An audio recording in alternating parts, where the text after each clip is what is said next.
ودابا نشوفوا واحد امي يا صاحبي برلماني، راه شفناه البارح خارج، امي ومتابع قضائيا، بينهم رئيس الحكومه عنده تضارب مصالح، السي بيتاس عنده تضارب مصالح، السي بن سعيد عنده شركه خدا 50 مليار باش يدير شركه ديال السيارات، عنده تضارب مصالح. وفين هو الدستور في هذا الشيء كله؟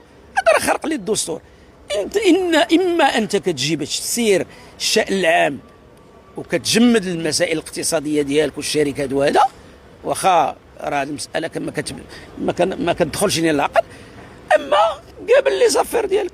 ما يمكنش انت تجي تسير الشأن العام وتستغل المعلومه، لان منصبك دابا كيمكن لك انك تاخذ المعلومه لانك انت قريب لمصدر القرار، وكتستغلها بحال اللي دار رئيس الحكومه في قضيه ديال ديك ديال الشركه ديال اللي غيديروا تحليه المياه. انت كانت عندك المعلومه ان الدوله راه غادي تدعم اللي غياخذ الصفقه وما قلتيهاش للمنافسين ديالك.